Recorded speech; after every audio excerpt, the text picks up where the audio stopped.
अस्सलाम वालेकुम दोस्तों, कैसे हो आप लोग। दोस्तों, आज मैं आपकी खिदमत में जो कहानी लेकर आया हूँ दोस्तों, ये कहानी है गुलनाज और उसकी कामयाबी की।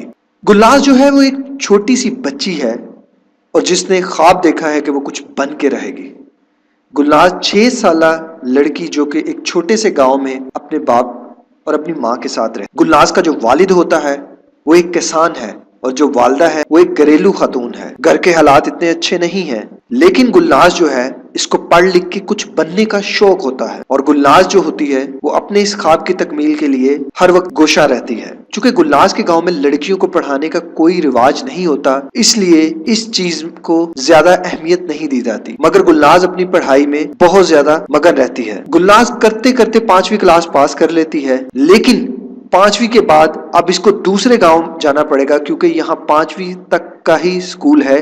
इसके बाद कोई और स्कूल इस गांव में नहीं है जो इससे आगे इसको पढ़ाई में मदद दे सके। गुलनाज ये बात अपनी माँ से करती है और उसकी माँ उसको समझाती है कि बेटा, इससे आगे तुम ना पढ़ो, इससे आगे तुम पढ़ लिख के क्या करोगी, तुम इससे आगे कुरान पढ़ लो और कुरान को तर्जमे और तफसीर के साथ पढ़ लो और इस पढ़ाई को यही खत्म कर दो। पर गुलनाज बजिद होती है, वो कहती है नहीं अम्मी, मैं कुरान भी पढ़ूंगी और तर्जमा भी पढ़ूंगी कुरान का और तफसीर भी पढ़ूंगी, लेकिन मैं साथ आगे स्कूल का भी पढ़ूंगी। गुलनाज की माँ जो होती है ये बात अपने शोहर से करती है और उसका शोहर जो होता है वो कहता है कि नहीं, ये नहीं हो सकता। गुलनाज का वालिद एक दिन काम कर रहा होता है तो उसके पास चचा बशीर ये गांव के ऐसे किरदार हैं कि जिनका काम है पूरे गांव में लगाई बुझाई करना। चचा बशीर को जब पता चलता है कि गुलनाज जो है वो स्टडी कर रही है, वो पढ़ रही है आगे और उसने 5वीं पास कर ली है और वो मजीद पढ़ना चाह रही है, तो चचा बशीर को आग लग जाती और चचा बशीर इसके बाप के पास आकर कहता है कि तुम क्या कर रहे हो, तुम क्यों अपनी बेटी को पढ़ा रहे हो, क्या कर रहे हो, तुम्हें पता नहीं है बेटियां पढ़ जाएं तो वो खराब हो जाती हैं, वो गलत रास्ते पे चल निकलती हैं।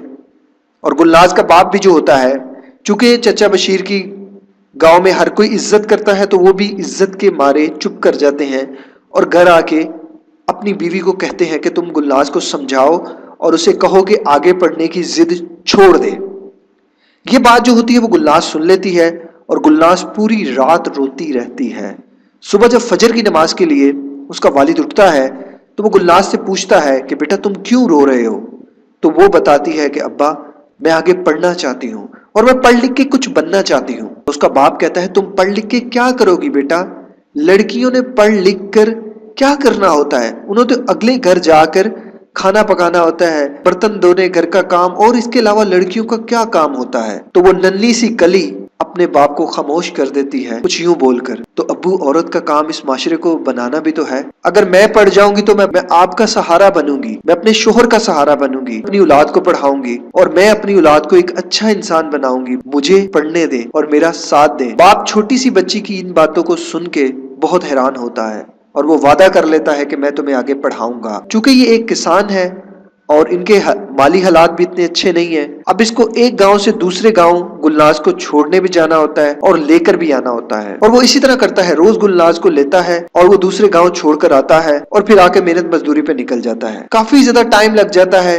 इसीलिए उनके घर के हालात दिन ब दिन मजीद बिगड़ते जाते। पर गुलनाज का बाप अपनी बेटी की ख्वाहिशात के आगे किसी चीज को नहीं देखता, वो अपनी बेटी को पढ़ाता है और पढ़ाने के लिए रोज इतनी ज्यादा मसाफत करके उसको स्कूल छोड़कर भी आता है और लेकर भी आता है। देखते ही देखते गुलनाज 8वीं पास कर लेती है और जब गुलनाज 8वीं के बोर्ड में टॉप करती है तो हर जगह गुलनाज का नाम होता है, हर कोई गुलनाज के बाप को मुबारकबाद देता है और गुलनाज का बाप भी इस मुबारकबाद को वसूल करता है और खुशी से फख्र महसूस करता है कि गुलनाज उसकी बेटी है। इसी दौरान गुलनाज की वालदा सेहन में बैठी काम कर रही होती है कि उसकी हमसाई आकर उसे कहती है कि बहन, मैं भी अपने बेटे को समझा समझा के थक गई हूँ कि वो आगे पढ़े और वो भी गुलनाज के जैसा बने और अपने पाँव पे खड़ा हो जाए और पढ़ लिख के अपना नाम बनाए। तो गुलनाज को एक तरकीब आती है, गुलनाज कहती है कि खाला, कल से आप अपने बेटे को मेरे पास पढ़ने के लिए भेज देना। उसका बेटा चूंकि पहली क्लास में पढ़ता होता है और गुलनाज जो होती है वो 8वीं क्लास में होती है, इसलिए वो आसानी से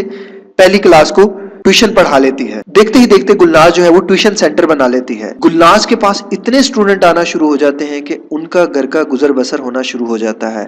कहने को तो ये लोग पैसे नहीं देते, लेकिन कोई गंदुम दे देता है, कोई चावल दे देता है, कोई शक्कर दे देता है।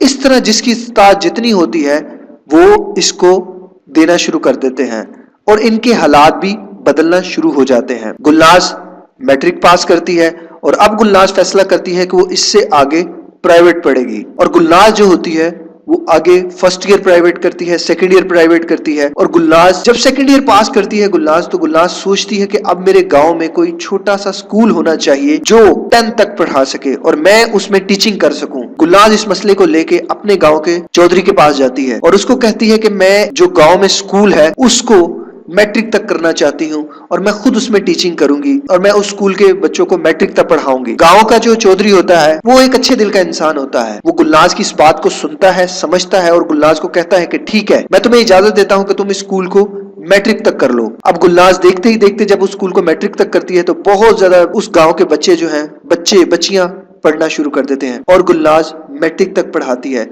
गुलनाज के साथ और भी टीचर जो है वो इस काम में गुलनाज के साथ शामिल हो जाते हैं। अब गुलनाज का अपना भी मास्टर कंप्लीट हो जाता है और गुलनाज फिर गांव के चौधरी से कहती है कि मुझे एक और स्कूल खोलने के लिए जमीन दी जाए। गांव का चौधरी गुलनाज की इस बात को भी मानता है और गांव में एक और स्कूल बनाया जाता है और इस स्कूल में भी मैट्रिक तक तालीम दी जाती है और जो लड़कियां मैट्रिक से आगे पढ़ना चाहती हैं, प्राइवेटली पढ़ना चाहती हैं, गुलनाज उनकी हेल्प करती है और गुलनाज एक स्कूल की प्रिंसिपल बन जाती है और इस स्कूल का नाम होता है गुलनाज पब्लिक स्कूल। दोस्तों ये थी एक गुलनाज की कहानी, किस तरह उसने जिंदगी को शुरू किया और किस तरह किस मुकाम पे आ पहुंची। दोस्तों हम सब भी चाहे तो हम भी उस मुकाम पे जा सकते हैं। फर्क सिर्फ ये है कि इंसान को सिर्फ कुछ बनने के लिए उसकी चाहत होनी चाहिए, उसकी लगन होनी चाहिए कि उसने कुछ बनना है। अल्लाह ताला आपको और मुझे जिंदगी में हमेशा कामयाब करे और चैनल को लाइक और शेयर और सब्सक्राइब कीजिएगा। मैं इसी तरह मोटिवेशनल वीडियोस आप लोगों के लिए लाता रहूंगा। अस्सलाम वालेकुम, अल्लाह हाफिज।